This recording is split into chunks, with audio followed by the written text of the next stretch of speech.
In a world of 350 billion movie podcasts, two chumps have decided that now is the time for cult movies to engage in combat. Disagreements will be had, blood may be spilled, and voiceover artists most definitely will not be paid.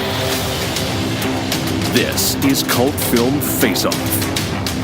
Hello and welcome to Cult Film Face-Off, episode 62. With me, as always, is Chet Roivas. Hi. And I am Nick Leonard. On this week's episode, we will be discussing a pair of aerial combat action drama movies. It's Cruise vs. Cage, Black Hawks vs. MiGs, it's Top Gun vs. Firebirds. First up, and greased and ready for a game of volleyball with the boys, is Top Gun from 1986, directed by Tony Scott. Students at the United States Elite Fighter Weapons School, known as Top Gun, compete to be the best. One hotshot in particular, Pete Michael, codenamed Maverick, stands out, but he is haunted by his father's mysterious death and is up against another brilliant pilot, Iceman. Will he be able to suppress his wild nature, put it all on the line and win the prestigious Top Gun trophy? Of course he does. Top Gun. I'm gonna send you up against the best. Yes, sir. You two characters are going to Top Gun. I feel the need for speed. For 5 weeks, you're gonna fly against the best fighter pilots in the world. You guys really are cowboys. I don't like you because you're unsafe. That's right. I am dangerous. The wild card lies by the seat of his pants. I guess when I see something, I go right after it. It takes a lot more than just fancy flying. Film in this school is about combat. There are no points for second place. Figured it out yet? What's that? Who's the best pilot? No, I think I can figure that one out on my own.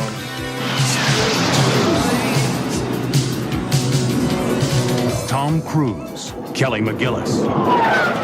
Top Gun. Right, so Top Gun, you haven't seen it. I had never seen Top Gun. I'm not sure why. It's one of those films that was unavoidable when we were younger. Yeah, I mean, I'm frankly fascinated to talk to somebody, especially yourself, who has not seen Top Gun, watching it in the year 2018. Okay, first of all, I have it's not really a theory, but I was curious about this, because when I started watching, I thought, is this one of those movies that has a kind of premium status? It has some kind of like, I don't mean among film fans, I mean among studios. There's certain films, this has never to my knowledge been on Netflix, it's never to my knowledge been on Amazon Prime or any other streaming service. I've never seen a discounted Blu-ray. It's not on TV anymore, you never see it. I wonder if it's... There was a stage where it was on TV a lot. When I was a kid, it was on all the time. Yeah, ITV. These days, not so much. I wonder if the studio just thinks every time we put it out, there's a certain number of people who pay for it. It's got to a point where we don't need to diminish it by putting it on Netflix or something. It always makes money. There's another film I thought was Pretty Woman. That's disappeared. Yeah. But it has a kind of status and stature that maybe it makes a certain amount of money that they don't... I don't know. I just had this weird theory. It's weird how it's disappeared and yet it still remains this sort of touchstone. Yeah. My reaction to the film was very much, is this it? Is this the film? Yeah. Is this all it is? Yeah. It is a beer commercial for feature length.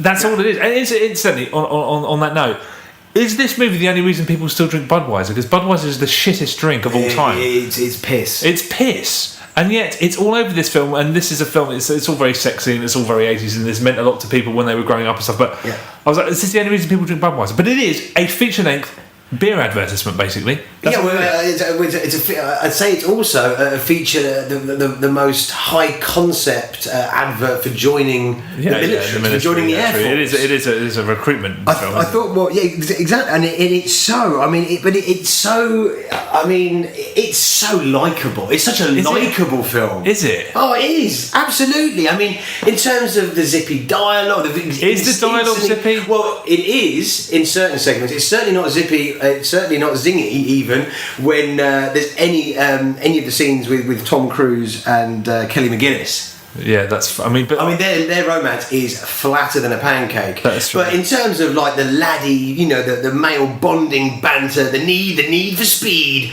you know, you could quote some of the lines back and forth between, you know, Goose and Maverick. It's very quotable dialogue. Is it? I mean, I thought as I was watching this, first of all, I was like, it's really eye-opening because the Simpson Bruckheimer movies, they all look the fucking same. I mean, obviously we all know that, but I was like, wow, the fucking red light and the sweat and the sunsets. I was like, they really are. they hit upon a formula and then they just rinse it out. Yeah. It's probably because I haven't seen one of them in a long time. Obviously, they all look the same, but the extent to which they do now, from a sort of years later, I'm like, wow, God, they after Top Gun, every film looked like Top Gun. But the piss poor wisecracks, those movies, the Simpson Rockhammer movies, and they were very influential. The jokes are. They seem like they were concocted in the boardroom, so they don't offend anybody. They're not too thought-provoking. There's not really humour. So I was like, this banter is shit. But the humour comes from the homoeroticness. That's where the laughs are. That's where you're laughing at it. But the deliberate, like, oh, look at Goose, isn't he funny, saying these funny things? No, he's saying things that are kind of. It's shit banter, shit wisecracks. I thought that was really bad. But yeah, the homoeroticism, the fact that this wasn't a selling point and it hasn't been readily apparent since it's, because there was that Tarantino speech in that indie movie and everyone was like, oh shit, it opened some people's eyes to it. It's the most brazenly homoerotic film I've ever seen in my life. Yeah, it's not subtle, it's overt. No, it's totally blatant. How did anyone ever think that it was anything other than a sort of... I think it's interesting on the IMDb, the plot keywords, that male objectification ranks higher than flying in jets. Well, that doesn't surprise me at all. I can't believe it was ever in any doubt. But also, I think I know there's some very good performances in here. Michael Ironside as Jester and Tom Skerritt as Viper are great as the old hands. They did hire the right cast. The cast are all. But I mean, Cruise is great in that role. He is. He's he just fucking exudes cool and charm and every inch the movie star. But I think that might be the last point at which he was, because all Tom Cruise movies, they're very, very strategically assembled to not draw attention to how short he is. I was looking at him going, look at that little pipsqueak. I think it made me laugh how many times that he was either on a higher surface or... Because obviously... In this, no. I mean, I was like, they were actually filming him as he is. Like, when there's locker room scenes, I'm like, God, look at all these guys hulking over this little guy. But I think they're very clever with the way that, every sequence he's lying down in bed or, it doesn't draw to the attention. He's obviously dwarfed by Kelly McGillis. I feel like that's always, in all of his movies, that's always the way it's done. They always make it invisible that he's a normal sized person. In this I was like, look at him, he's so short. So I think this was the last time at which he's I think after this he started putting his foot down and said, you got to start making me look putting normal his foot down size. into fucking platforms. Yeah, make me look normal.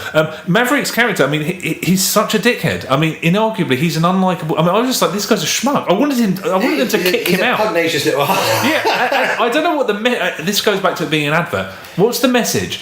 He acts like a reckless dickhead, and then his mate dies, and then he feels sad, and then he acts like a reckless dickhead, and his mate doesn't die, and everyone's like, oh, you're the fucking greatest. That is still great though. When Goose is dying and the helicopter swoops in, it's got this, it's big theatrical death. That moment, I had a bit of a that scene. I had a bit of a moment. Like I had a bit of a disorientating. I thought that was really bad. The way they dragged that on, the sort of Casio keyboard sad music. Oh, but I just when he's in the music, and I was like, let it wash over you. It's Top Gun. I was watching it. I was like, is this supposed to be sad? It's taking an inordinately long time for them to get them out of the water, and it's just lingering on this footage. I was like, what's going on? And then it cuts to a shot of Tom Cruise's wide front backside stuck out into the camera, literally sticking it towards you in the camera. and then they had, he's like, I can't help thinking it's my fault. Yeah, it was your fault, you dick. And I was like, this feels like I fell asleep watching a marathon run of soap operas, and this is a dream that I'd had. It's really bad, cheesy, just fucking obvious and crap. I mean, but this is it. But that's where the enjoyment comes from. Does it? Yes, absolutely. But I think if you don't have a relationship with Top Gun, you've watched it over the years. I mean, fucking hell, we said it time and again on this show. Is that what's the fucking word? Nostalgia's a motherfucker. Yeah, it is. So you forgive it. I mean, I watched Top Gun not so long ago. I mentioned when we were doing our top 10s a while ago. Yeah. And in the cinema, drinking Budweiser, unfortunately, but we had to drink Budweiser because that's part of it. Yeah. It was enjoyable as hell because you're just pissing yourself laughing at how shit it is. Is that what it is then? Is that you have it's to? It's so shit. I mean, the dialogue between, as I said, the romance is so it's just there's no chemistry between those two whatsoever. But it's all about the fucking air sequences. And let's talk about those aerial combat scenes. Those are done fantastically. You have to give kudos to Tony Scott because it's also, and we'll talk about instances of this not being the case in certain films shortly, but it's wholly coherent. You know what's going on and what. I mean, and this is, some of them are actually, I won't say complicated, but But they're engaging every time they're in the air. Every time they're in the air, you're absolutely engaged. And also, you know exactly where everybody is in relation to one another. Totally true. You know who the characters are, and that's really important because it can easily get very complicated up there. Yeah, I mean that. I mean, other filmmakers have failed. I mean, Tony Scott also did something similar with the submarine movie Crimson Tide, but it's less complicated in that instance. But he was very, very underrated at staging action and making sure the audience knew what was going on. As a film, I found this really, really hard to assess properly because everything about it is old now. The characters are old, their relationships with each other, the way they interact is old, the moments of drama are old, the conflict old, the little twists are old, the visuals are now old. I just was deciding I cannot assess. Great soundtrack. Again, I can't really. Harold Faltermeyer kills the soundtrack. Did he? It's great 80s. Oh. The Casio keyboard dirge when Goose dies. I was like, this is like I was like, this is rubbish. Some of the faster stuff that plays during the combat sequences. Okay, yeah, I mean, there's some really decent music that is that's going well with the action. I mean, when those fucking those aircraft are taking on the opening credits when that music's being played. I can't remember the fucking name of the track, but fuck, you're in it. Yeah, I mean, those are certainly high points, but it's excessive and it kind of marries with the visuals really well. I think when we're talking about, I mean, there's so many things to pull out of it in terms of the overt homoeroticness. I mean, there's a dogfight lecture by Michael Ironside, and then one pilot says, "That gives me a hard on." The other replies, "Don't tease me." Yeah, I know. I mean, really, that's the high point of this. Is watching this is just you're there, just dumbfounded. How at the time wasn't everybody going like, "Why did this only come out 10, 15 years later?" No pun intended. Maybe it was to some people. But no one was talking about it at the time. No, they weren't. Nobody was talking about it. And I came to it quite late. I wasn't watching it. I remember everyone talking about it when we were probably about 10 or 11. And I probably watched it when I was probably about 15. So that's quite late to the game. I see. Watching this, as hard as I found it to assess because it's so of its time, I just thought even if I saw this at prime, I don't know, 8, 9, 10, if I saw it at that age, I don't think I'd have liked it then either. There's not enough action in it. I don't think I ever would have liked this film. It's hard for me to say because obviously when you're a kid you fucking like everything that's like this. But I was already onto Predator and stuff like that by that point. I don't know if I would ever have liked it. It seems sort of there's not a lot of incident. And I thought it was quite funny at the end where because I thought it was just them in some school, and then when there's this pseudo war, oh my god, we're suddenly going to war, and then at the end they go, Russia. Well, they have to put it into practice, don't they? They've been training the whole film. But isn't it instigated by a Russian fighter committing an act of war, and then at the end they go, oh yeah, there's some wank get out clause. Oh, we're not actually at war, but everything's happy hunky dory. I mean, I was just like, come on. I had no idea it was going to go and actually try and become a war film at the end. The love scene I thought was very funny because when he has a shower and then fucks off. No. The actual love scene. I say it's a love scene. People in the 80s must have thought that this is how you make out. You stand in a blue room, very, very close, for like half an hour, and then like babies come out because they just got to stand in front of each other for ages in a blue room. And I was like, okay, that's a sex scene, I suppose, 80s style. Tom Skerritt, when he turned up, I was like, let me guess. I used to know you, old man, and there you go. And it comes. He's the most obvious. I mean, there's no surprises in Top Gun. No, I mean. See, I can't be. I couldn't be fair to it, and I couldn't really assess it fairly. I just thought this isn't a film I ever would have liked. There's not enough action in it. It is a beer advertisement, and that. I mean, I mean, it's the slickest ever military advert that was ever shot. Yeah, I mean, applications to the US Air Force must have skyrocketed. Yeah, the footage. As well as guys coming out. The footage. True that as well.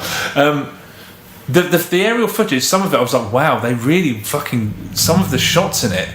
Just logistically, you wouldn't even. Most filmmakers would not even bother to get where multiple planes are in the same shots and performing. Also, I was like, wow, some of it. I mean, it's breathtaking. The aerial stuff is fucking breathtaking. Great. I mean, just that for that, it's worth seeing for that alone. Yeah. Also to laugh. It's a film you laugh at. It's not a film you laugh with. I was trying to just understand it as this cultural touchstone that I had to finally see. So I wasn't. I mean, don't get me wrong. I was laughing at it, but. I didn't realise. You expected it to have way more depth, or to even have a story that would resonate in some way. It's just a beer advertisement. You could write what happens on the back of a beer. You probably could, yeah. I didn't like it, but the aerial footage. I will say this: this film's 30 plus years old now, and it's been around in the culture for forever. I think it's aged well, considering it's 30 plus years old. A lot of those Bruckheimer films, for all of their faults, have aged very, very well, just because the aesthetic's so fucking. So glossy, but 30 plus years it's been in the culture, and I've known about it for all this time. One of the best plot twists in film history, and I didn't even know about it. It's kept from me. How did I not figure it out? How the hell was it? How has it evaded me all this time? 30 years without knowing the plot twist. Amazing. Final scene. Tim Robbins? What? Tim Robbins there? Why is Tim Robbins there? Tim Robbins isn't in this film. Tim Robbins is in the final scene. He's one of the fire pilots. Where did he come from? He's not in the film. Tim Robbins never turns up. Tim Robbins isn't in it. Didn't see Tim Robbins. I saw him at the end. I was like, what the fuck's going on? Was he just standing in the background? He was one of the fighter pilots in the final scene. And I was like, how can, Tim Robbins is 9 foot tall and he looks very unusual. So when he turns up, I was like, you can't just slip him in there and say, oh, here's the other fighter pilot. He is not in the film until the final scene. How the hell's that happen? He's there. He's there standing in the back. Mate, you cannot mistake. You cannot. You just touched upon an absolutely killer shit. No. Is he in the credits? Yeah. His name's Merlin, apparently. And he's not in the movie. He appears in the final scene. I was like, how on earth can you just... Because anyone else you might not notice. Tim Robbins, who's fucking a giant with a distinctive face. He's like... There must be a story on that. There must be a reason why. Well, I mean... Did he have glandular fever and turn up on the last day? Well, his character's got a name. And I was like, but he's not in the film. What a twist. Anyway, I was like, wow, that's amazing. that's the most amazing plot twist of all time. I don't know. This film, I thought the aerial footage was quite amazing, even today, especially, I mean, if you can get hold of a Blu-ray copy and see it in pristine. I mean, the fact that they got that footage is stunning. And, you know, it was a one-time only deal. They don't allow that kind of... The Air Force don't allow that kind of footage to be shot with their equipment and their hardware. But no, and that is, I mean, Christ, it's military hardware porn. Yeah, it is. Yeah. I mean, I thought it was quite a terrible film, but it's Top Gun. Yeah, I have no relationship. I thought it was like they were like I said when I had that weird moment when Goose, I was like, this is like a soap. Yeah. Have you? I was going to say, have you lent me the book? But I was going to say to listeners, this was produced by Don Simpson, produced by Don Simpson and Jerry Bruckheimer. Is that Don Simpson's book High Concept, which you lent me fucking probably 10 years ago, is a brilliant book. Brilliant book, yeah. Don Simpson, and they touch upon lots of Top Gun, Days of Thunder, and also about his mountainous drug and drink habit. Yeah, and he was not particularly nice to women. He was a horrible piece of work. Yeah. It's definitely worth reading his biography. I might go back to the Top Gun sections of that. Just because I would like to see Days. I mean, Days of Thunder would have been a good one. I thought we were going to actually, when Top Gun was going to come up, I thought someone would suggest a pair of Days of Thunder, or maybe we spoke about. Films we haven't seen, because I haven't seen Days of Thunder. And I have seen. What does Days of Thunder like compared to Top Gun? Is it Top Gun in cars? Pretty much, but I think it's a better film, to be honest. Yeah, I mean, I remember liking it enough, but then again, there's just it's all action that. Whereas Top Gun, I don't know. This is a confusing film to look at now because it's so of its time and it's so inconsequential in every department that I was just like, I don't really know what to make of this. Maybe if I saw it with a crowd and everybody was kind of lapping up. I think you need to see it with beers. Yeah. Beers with loads of people who've seen it before and everyone's quoting it along. I mean, this thing, I've seen Top Gun probably half a dozen times, I'd say. I think that's pushing it. 4 or 5 times, I'd say, at least. You know, it's such a watchable, likeable, glossy cruise. Fucking Val Kilmer. It's great that those are fucking antagonists to each other. They work really well. Val Kilmer's performance was slightly weird. I mean, I can't remember what he was doing. I think there's one scene where Val Kilmer just keeps either blinking or like... Yeah. And I was like, what are you doing? Yeah. What are you doing, Val Kilmer? Weird performance. Yeah. One of the most uncomfortable scenes is when the whole bar starts singing that song to Kenny. Yeah, I was like, don't do this. That's classic 80s. Like, oh, what characters? What cooks they are. Yeah. Oh, God. So you'll be looking forward to the sequel. It's coming out. Do you know what? In order to enjoy that movie, I think I feel like I have to watch Top Gun again, and I don't want to do that. I will stress for a third time: the aerial footage is breathtaking, even today. Breathtaking. I don't think I've ever seen.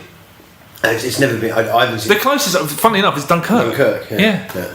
Really quite amazing. But I couldn't recommend this film. It honestly, I've never seen a movie that felt so much like a beer advertisement. Nothing happens in it. Yeah. There's no merit. Tony Scott advertising.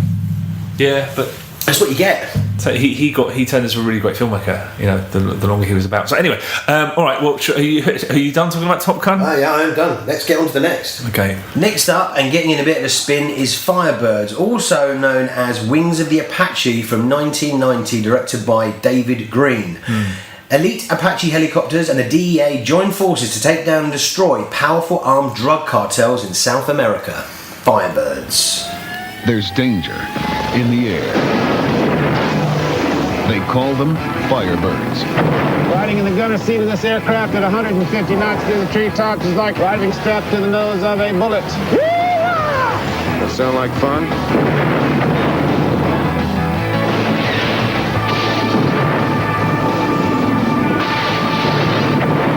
Firebirds, rated PG-13. Starts Friday at a theater near you.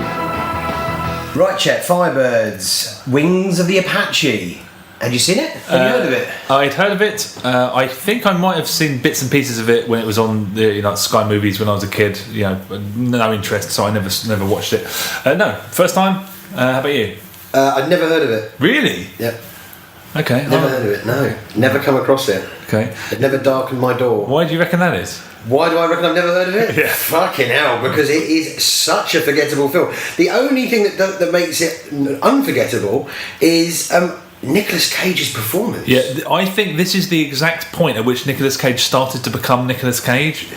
The parody. It's an early indicator of who he'd become. Like, this is who he is now. Like, this was the first point that indicated where he was going, because he's not fit for this role really, and he goes off on multiple weird tangents. Like, in one scene he's a 5-year-old child, and then he's a pervert, and then he's randomly shouting for no reason, and then he's completely deadpan. Yeah, and then he's doing high kicks to illustrate stress, and I'm like, wait, he's just doing his own fucking thing. And this is the first time I'm aware where he was doing that. Yeah, that makes it. Yeah, that's memorable. It's just so wildly uneven. It just keeps you watching. I mean, when he's shouting, "I am the greatest," all gone bye bye. It's maniacal. There's one scene that I just thought, why was that in the film? The laundrette sequence. No. There's one scene where just he's in his chopper and he's in a teaching scenario with Tommy Lee Jones, and he says to Tommy Lee Jones, "How am I doing?" And Tommy Lee Jones says, "How do you think?" And Tom Cruise. And Nicolas Cage says, in what I think he thinks is an English accent, he says, "Well, I have to say I'm doing piss perfect."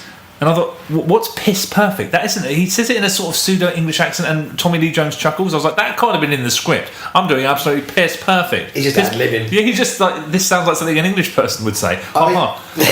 There is some quite funny dialogue. There's a scene, an aerial scene. Basically, there's just all these innuendos between him and the female chopper pilot about coming to bed. His coming to bed innuendo chat was definitely a moot highlight. There's one line where someone says to him, he said, Nicolas Cage calls him Calvin. He says, "Only my mother calls me Calvin." And then Nicolas Cage says, "I'm your mother now, Calvin." I was like, what does that mean?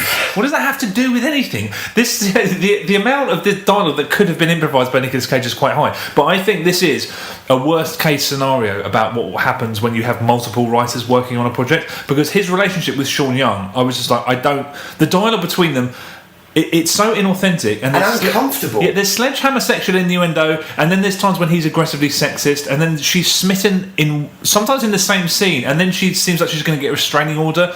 It's the laundrette scene is kind of encapsulates all those things. I mean, Cage coming onto her is just so creepy. Creepy, yeah, it's weird. I mean, it's Sean Young. I never really made my mind up about Sean Young, but in this she seems spaced out and monotone. She seems like kind of like an android. Yeah. Like, you know, she was amazing as Rachel, but in this I was like, is she? I never made my mind up about whether I thought she was a good actress or not. But she's so spaced out. Yeah.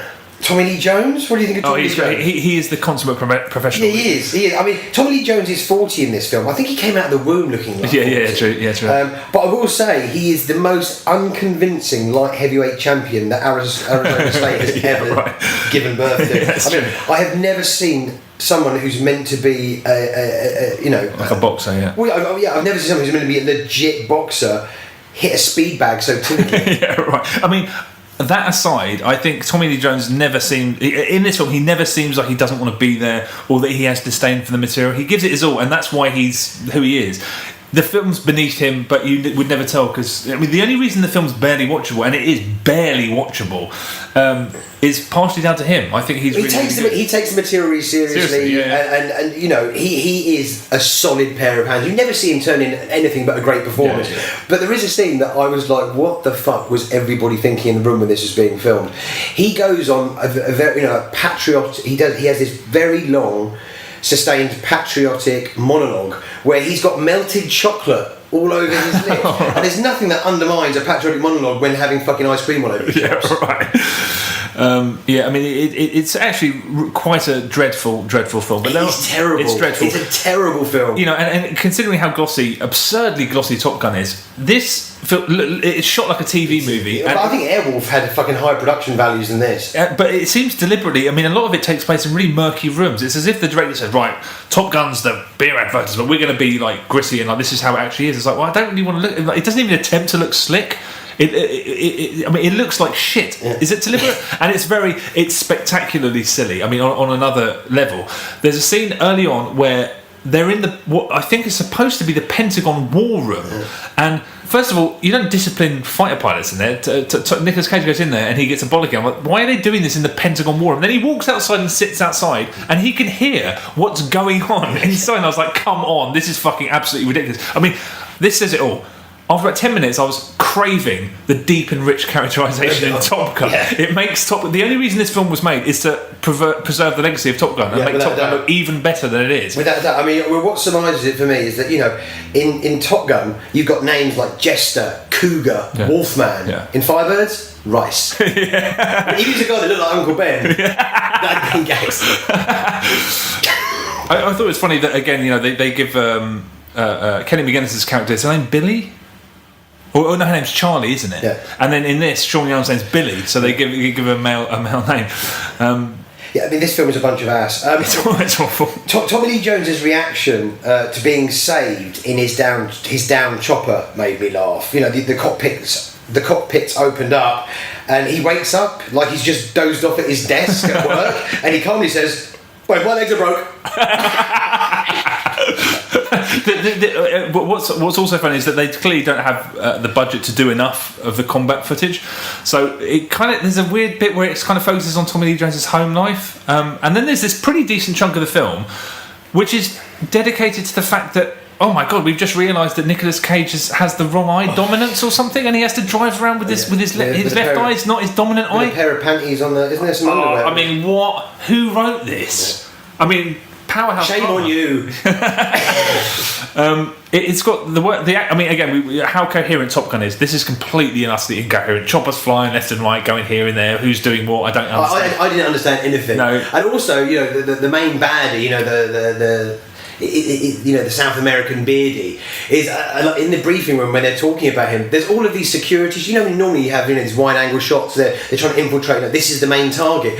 They're like model shots. Some of the shots are so close to his face. It's like, this is fucking ridiculous. It's funny how they introduce that guy at the beginning. This is the central bad guy, and then he appears at the end, and then he gets shot down, and it seems like they go into war again, like Top Gun. It's like, oh, we're at war all of a sudden. Nicolas Cage shoots down this one bad guy who we don't meet. We see a photograph of him, and then he's in a chopper, and then over comms at the end they go, "Oh, we've arrested everybody. The war's over." I was like, "What the fuck?" It also has the worst war scene of all time on the attack on the base, where loads of fireworks go off, and you can't see anything in the sky. What's going on? Are they supposed to be? One guy dies, one Apache helicopter blows up because that's all they can afford. It's diabolically poor. Any shit lookalikes? Yes, I've got one, but I don't know if you're going to even be aware of this person. He's like low-level Z grade, zero talent. He's a character who came to prominence in a program called The Only Way Is Essex. He's called Joey Essex. Okay, he had like a spin-off show. Yeah, he got the intellect of a potato. Okay. He's in this. 59 minutes, 19 seconds. Right. Joey Essex. In the background? In the background, yeah. Okay. When they go to that terribly staged club night where there's a band on stage, the lead singer is Tommy Wiseau. Okay. Although that's good. I remember him. In a couple of moments, he kind of looks like Brad Dourif as well. Yeah. I know the guy. It's handsome.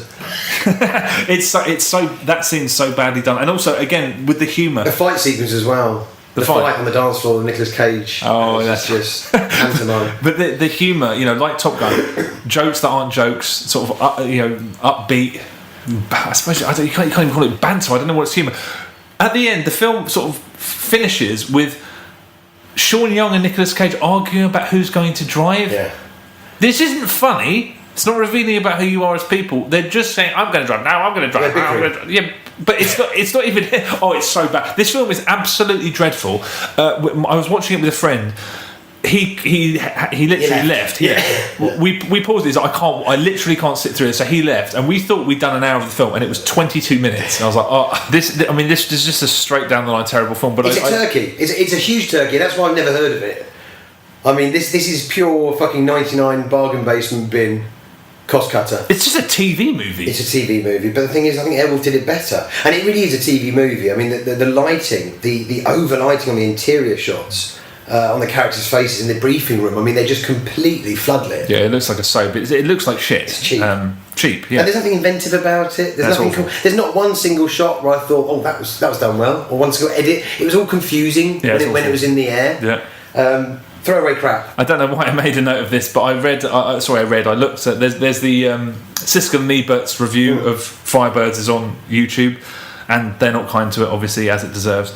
But I was scrolling down, and there's a lot of people saying Top Gun's better and all this stuff. But I found a guy called Percy McQueen 12 said, if you watched this movie and enjoyed it, you're probably a faggot. Which I don't agree with the homophobic slur, but I just thought I can understand why you'd want to cast shade on somebody who liked this film, because why would you? Yeah, I saw. Well, I don't know who said it, but I looked at the trailer yesterday to remind myself of it, and somebody had made a comment in the YouTube comment section saying, "Like Top Gun but gayer."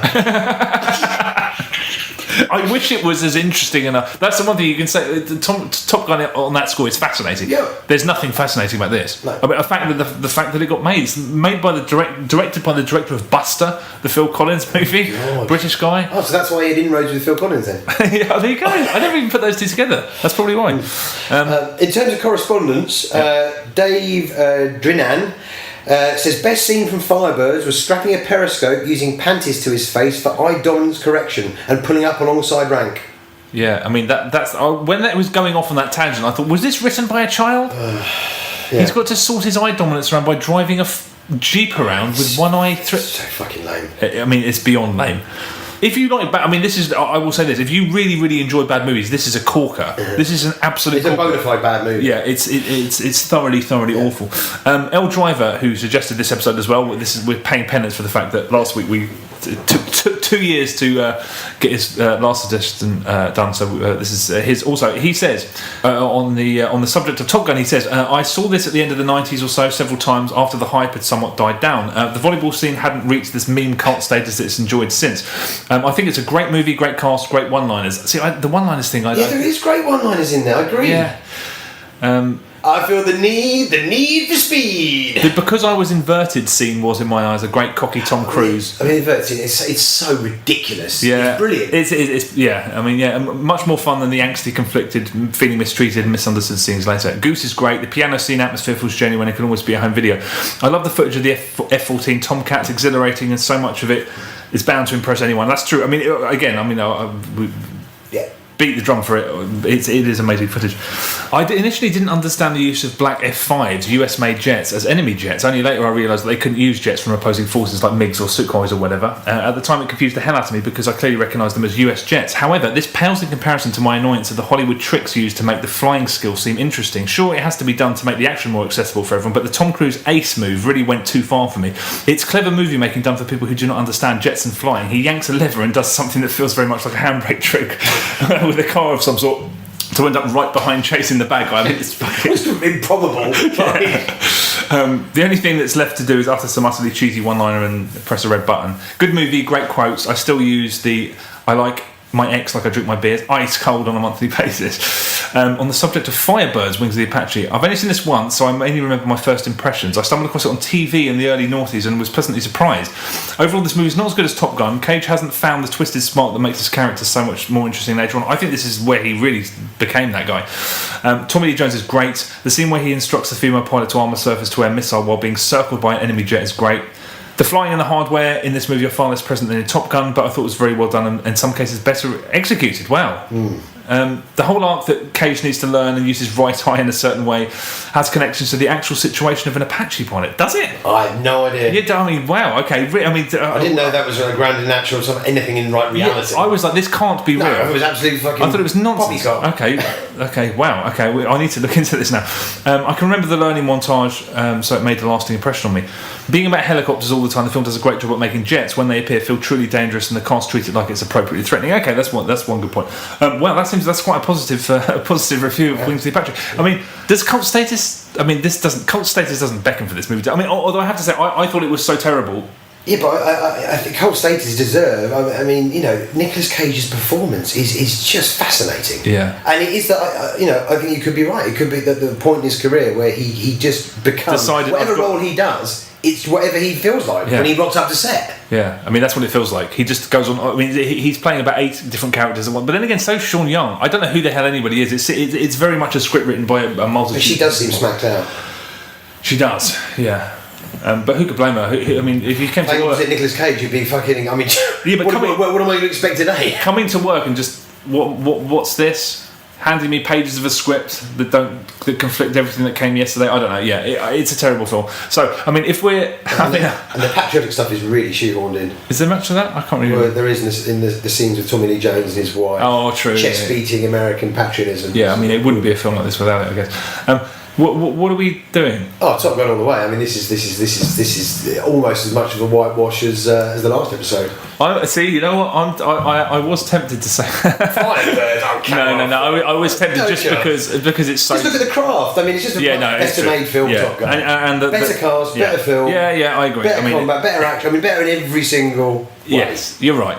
But yeah, I'm not going to vote for Firebirds. I'm never watching Firebirds again. Neither am I. Top Gun, a few years down the line, it pops on to. Yeah. I'm never watching either of them again, to be honest. But yeah, it's very watchable. Top Gun's always extremely watchable. Okay. There we go. That wraps up another episode. Thank you very much for listening. As always, you can check us out on Facebook, Twitter, iTunes. Reviews really do help the cause, and keep suggestions coming in. All of our shows are being cut to video and are available on our YouTube channel.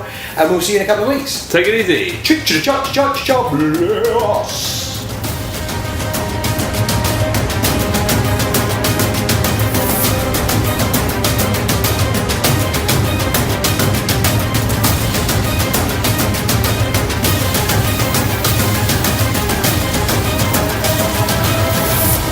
Cult film face-off.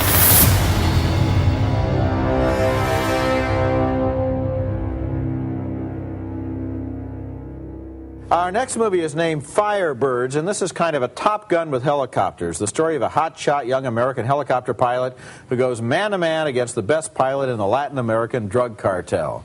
The movie stars Nicolas Cage as the young pilot and Tommy Lee Jones as his veteran flight instructor. Billy Lee Guthrie. I think I've heard of you. How you doing? I do fine. That's Sean Young as the warrant officer there, and of course she and Cage have been an on-again, off-again item for years. Meanwhile, training continues in a hot new attack helicopter. Who wants vertical? I'll give him vertical with a twist. Look what we found. Hostile bye-bye, Chief. Nose down, Brigger. I got luck! No! Missile's gone! He's toast. That's great flying, man. The movie leads up to aerial combat in Latin America, where pilots employed by the drug cartel square off against the American heroes. Look for the sweet spot. Look for the sweet spot, baby. Lock on!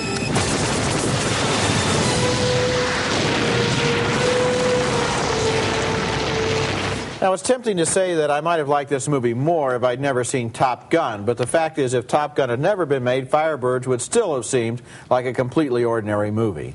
The aerial sequences in Top Gun are so superior to the confusing helicopter battles in this film that there's no contest there, especially since the ground scenes and the romances are equally dumb in both movies. This is the kind of movie they used to make for the bottom half of a double bill, and it isn't much more. I was really left unmoved by it. Well, yeah, I'll tell you one thing that bothered me is the movie starts out with a quotation from George Bush about how American forces are now going to take their gloves off in fighting the drug wars all over the world. this movie had nothing to do with the drug wars at all. I mean, I wanted at some point to see a drug dealer or to feel that there was some sort of victory or something at risk here. This movie, they could have been having a competition for the Olympics. All it is stuff in the sky and then little it's a training film. It's the basic genre of the young hotshot and the old veteran who's never seen a guy this good until he sees this guy who could almost be as good as he is. So he's going to teach him some of his tricks, and then he's going to go up there and shoot this other guy out of the sky. And so, you know, at one point he can't get qualified on this helicopter because he has one of his eyes is dominant. He has an eye dominance problem. Yeah, right. And how do they solve this? They tape a periscope to him, to his eye, to his undominant eye, his recessive eye, and have him drive a Jeep around. And then after this, he's going to be able to go into aerial combat and kill the world's greatest helicopter pilot. It's kind of well. The other thing is when you like bring a comic up, book. Okay, but when you bring up the issue of drugs, all right, now that's played at a very hard level. Okay, why couldn't the movie be written at that hard level so that it's really a real fight? I mean, a real fight. It couldn't be. At the moment that I saw Sean Young as the other flight instructor, you know, the Kelly McGillis role, I knew, oh, they have to have the love affair, and I mean, you can just predict everything that's going to happen.